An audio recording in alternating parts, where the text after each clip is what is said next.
The Raven by Edgar Allan Poe. Born in 1809 and died in 1849.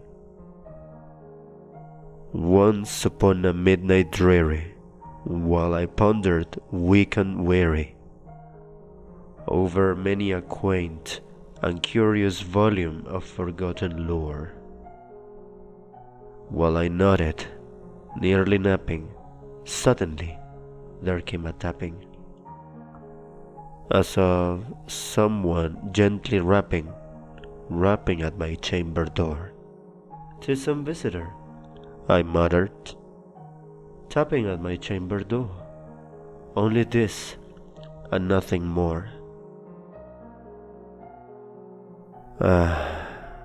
Distinctly I remember it was the bleak December, and each separate dying ember wrought its ghost upon the floor.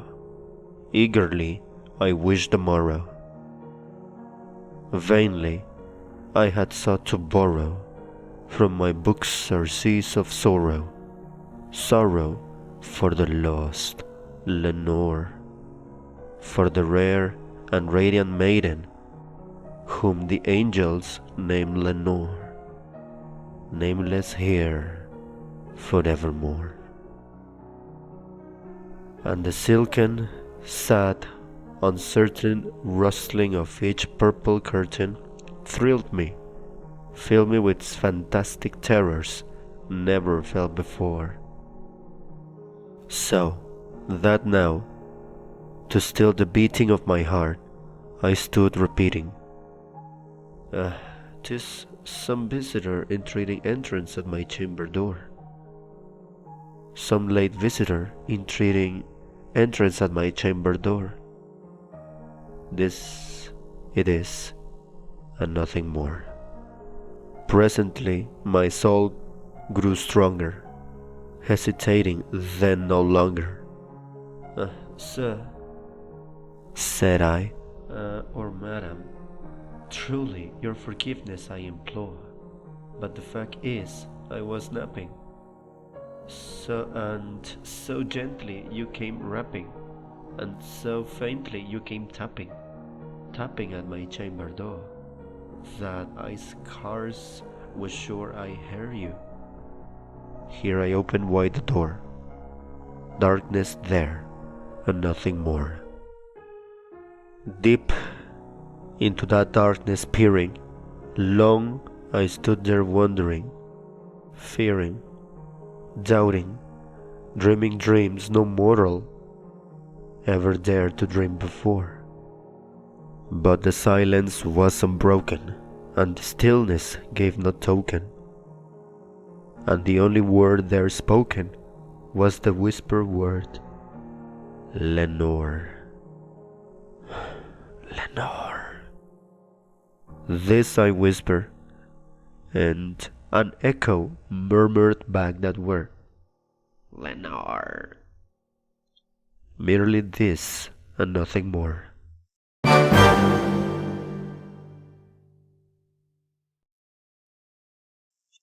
Back into the chamber turning, all my soul within me burning, soon again I heard a tapping, somewhat louder than before. "Surely," said I, "surely that is something at my window lattice. Let me see then what thereat is, and this mystery explore. Let my heart be still a moment, and this mystery explore. 'Tis the wind, and nothing more." Open here I flung the shutter, when, with many a dart and flutter, in there stepped a stately raven of the saintly days of yore. Not the least obeisance made he, not a minute stop or stayed he, but with mien of lord or lady perched above my chamber door, perched upon a bust of Pallas just above my chamber door, perched and sat, and nothing more. Then this bony bird, beguiling my sad fancy into smiling by the grave and stern decorum of the countenance it wore. Ah, though thy chest be shorn and shaven, thou, I said, art sure no craven, ghastly grim, an ancient raven wandering from the nightly shore. Tell me what thy lordly name is on the night's Plutonian shore. Quoth the raven, Nevermore.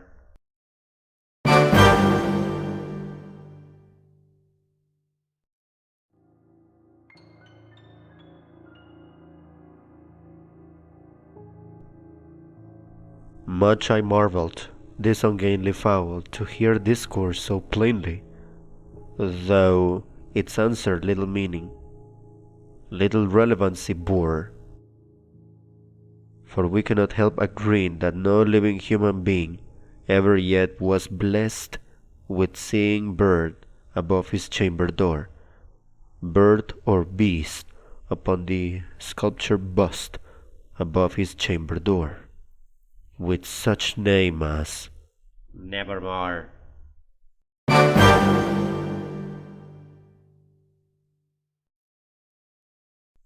But the raven, sitting lonely on the placid bust, spoke only that word, as if his soul in that one word he did outpour, nothing further than he uttered, not a feather when he fluttered, till I scarcely more than muttered, other friends had flown before, on the morrow he will leave me, as my hopes have flown before. Then the bird said, Nevermore.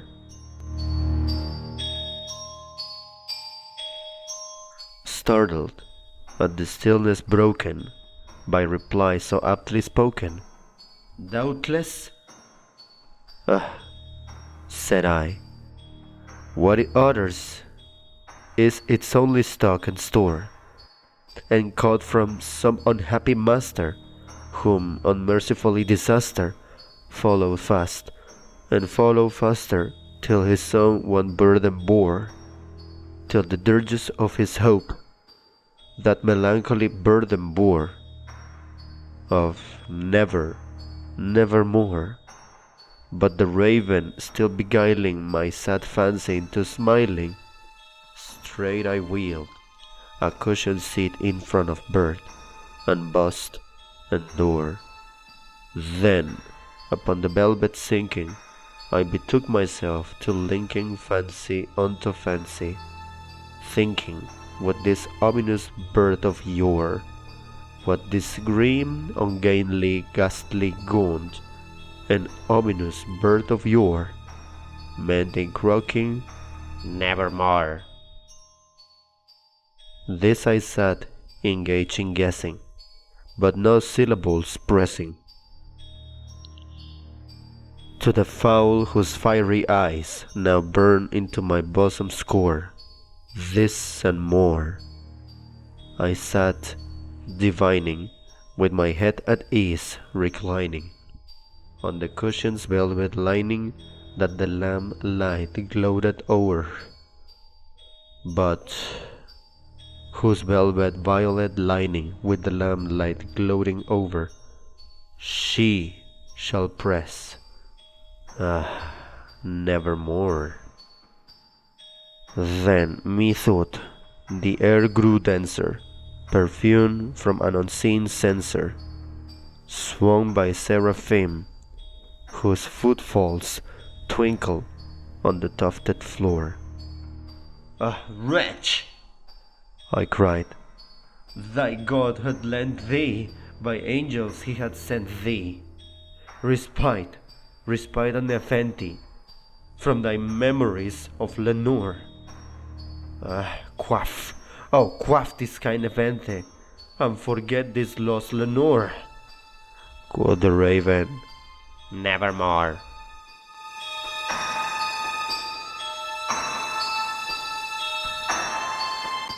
Prophet, said I.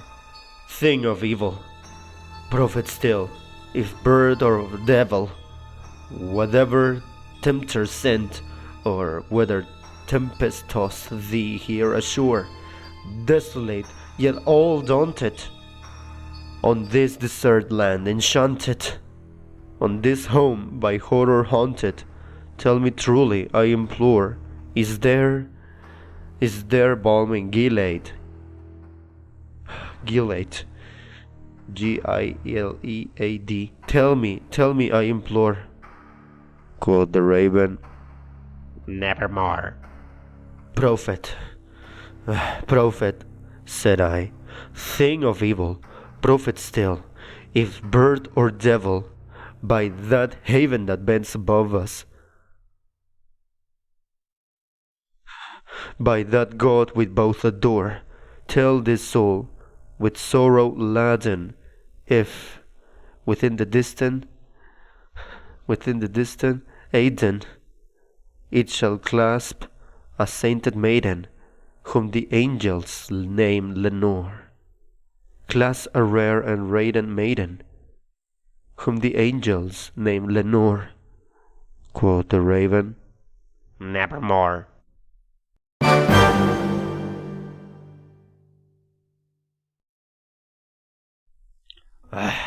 Be that were our sign in parting, bird or fiend. Be that were our sign in parting, bird or fiend. I shrieked, upstarting. Get thee back into the tempest and the night's Plutonian shore. Leave no black plume as a token of that lie thy soul had spoken. Leave my loneliness unbroken. Quit the buzz above my door. Take thy breath from out of my heart, and take thy form from off my door. Quoth the raven, nevermore, nevermore.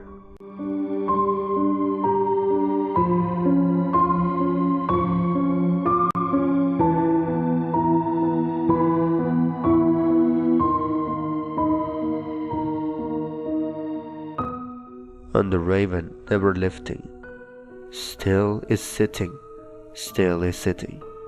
on the pallid bust of Pallas, just above my chamber door, and his eyes have all that seeming of a demon's that is dreaming, and the lamplight over him streaming throws his shadow on the floor, and my soul from out of that shadow that lies floating at the door shall be lifted nevermore.